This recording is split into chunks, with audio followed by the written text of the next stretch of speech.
ಚಿತ್ರದುರ್ಗದ ಹಿರಿಯೂರು ಬಸ್ ದುರಂತ ಪ್ರಕರಣಕ್ಕೆ ಸಂಬಂಧಪಟ್ಟ ಹಾಗೆ ಬಸ್ನಲ್ಲಿ ಪ್ರಯಾಣವನ್ನು ಮಾಡ್ತಿದ್ದಂತಹ ಕವಿತಾ ಅವರ ತಂದೆ ಕಾಂತರಾಜ್ ಅವರು ನಮ್ಮ ಜೊತೆಗಿದ್ದಾರೆ. ಅವನ್ನೇ ಮಾತನಾಡಿಸ್ತಾ ಹೋಗೋಣ. ಸರ್ ನಮಸ್ತೆ. ನಿಮ್ಮ ಮಗಳು ನಿನ್ನೆ ಕವಿತಾ ಮತ್ತು ಜೊತೆಗೆ 7 ಜನ ಒಟ್ಟಾಗಿ ಬಸ್ನಲ್ಲಿ ಪ್ರಯಾಣವನ್ನು ಮಾಡ್ತಾ ಇದ್ರು. ನಿಮ್ಗೆ ಯಾವ ರೀತಿಯಾದಂತಹ ಮಾಹಿತಿ ಇದೆ ಸರ್? ಅದೇ 7 ಜನರಲ್ಲಿ ಇಬ್ಬರ ಬಗ್ಗೆ ಮಾಹಿತಿ ಇಲ್ಲ.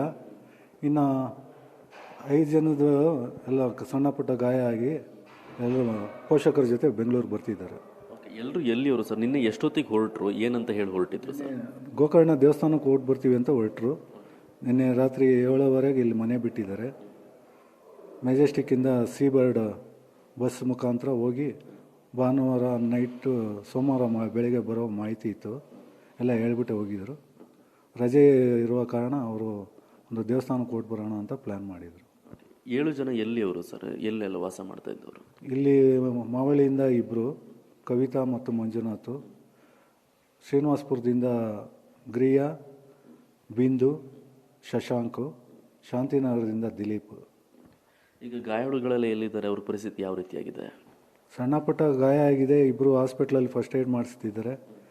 ಇನ್ನು ನಮ್ಮ ಮಗಳು ಬರ್ತಿದ್ದಾಳೆ. ಅವಾಗೆ ಏನು ಬಸ್ಸಿಂದ ಜಂಪ್ ಮಾಡಿರೋದು ಸ್ವಲ್ಪ ಕಾಲು ಸೊಂಟ ಇದಾಗಿದೆ. ಅದನ್ನು ಹಾಸ್ಪಿಟ್ಲಿಗೆ ಕರ್ಕೊಂಡು ಹೋಗ್ಬೇಕಾಗಿದೆ. ಓಕೆ. ಬಿಂದು ಗ್ರಿಯಾ ಏನು ನಿಮ್ಮ ಸಂಬಂಧಿಕರ ಏನೋ ಕಾಣ್ತಾ ಇಲ್ಲ? ಸಂಬಂಧಿಕರು, ನಮ್ಮ ಸಂಬಂಧಿಕರೇ. ಅಂದರೆ ಈ ಘಟನೆ ಆಗಿದ್ದ ಮಾಹಿತಿ ನಿಮಗೆ ಎಷ್ಟೊತ್ತಿಗೆ ಬಂತು? ಆಮೇಲೆ ಈಗ ನಿಮ್ಮ ಫ್ಯಾಮಿಲಿ ಯಾರು ಹೋಗಿದ್ದಾರೆ, ಹೇಗೆ ಸರ್?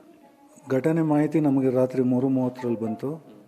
ನಮ್ಮ ಮನೆಯಿಂದ ನಮ್ಮ ಹಳೆಯ ಮಗಳು, ನಮ್ಮ ಮಿಸ್ಸಸ್ ಎಲ್ಲ ಹೋದರು ರಾತ್ರಿನೇ. ಈಗ ಅಲ್ಲಿಂದ ಕರ್ಕೊಂಬರ್ತಿದ್ದಾರೆ.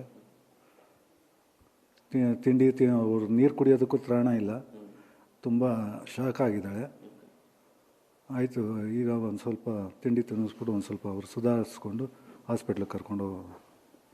ಯಾರ್ದೋ ಮದುವೆ ಫಿಕ್ಸ್ ಆಗಿತ್ತು, ಅದೇ ಖುಷಿಗೆ ಎಲ್ಲರೂ ಒಟ್ಟಾಗಿ ನಾವು ಹೋಗ್ತಾ ಇದ್ರು ಅಂತಲೂ ಹೇಳ್ತಾ ಇದ್ರು. ಅದೇನು ಮಾಹಿತಿ ಸರ್? ಅದೇ ನಮ್ಮ ಮಗಳ ಕವಿತಾಗೆ ಮದುವೆ ಫಿಕ್ಸ್ ಆಗಿದೆ ಏಪ್ರಿಲಲ್ಲಿ. ಅದಕ್ಕೆ ಇನ್ನೇನು ಒಂದು ಸ್ವಲ್ಪ ಹುಡುಗರು ಫ್ರೆಂಡ್ಸ್ ರಿಲೇಷನ್ನಲ್ಲಿ ಬರ್ತೀವಿ, ರಜಾ ಇದೆ ಅಂತ ಅದಕ್ಕೆ ಒಂದು ಪ್ಲ್ಯಾನ್ ಮಾಡಿದರು. ಈಗ ರಜೆ ಇದ್ದಿದ್ದ ಕಾರಣಕ್ಕೆ ಹೋಗಿದ್ದು. ಎಷ್ಟು ದಿನ ಹೋಗಿ ಬರಬೇಕು ಅಂತ ಪ್ಲ್ಯಾನ್ ಮಾಡಿದ್ರು? ಅದೇ 3 ಡೇಸು. ಸಂಡೇ ನೈಟು ರಿಟರ್ನ್ ಆಗಿ ಮಂಡೇ ಮಾರ್ನಿಂಗ್ ಬರೋ ಮಾಹಿತಿ ಇತ್ತು. ನಮಗೆ ಮಾಹಿತಿ ಕೊಟ್ಟಿದ್ದರು ಈ ಥರ. ಧನ್ಯವಾದಗಳು ಸರ್. ಇದಿಷ್ಟು ಕವಿತಾ ಅವರ ತಂದೆ ಕಾಂತರಾಜ್ ಅವರ ಮಾತುಗಳು. ಕ್ಯಾಮ್ರಾ ಪರ್ಸನ್ ಶಿವಕುಮಾರ್ ಜೊತೆಗೆ ಶರತ್, ಏಷ್ಯಾನೆಟ್ ಸುವರ್ಣ ನ್ಯೂಸ್, ಬೆಂಗಳೂರು.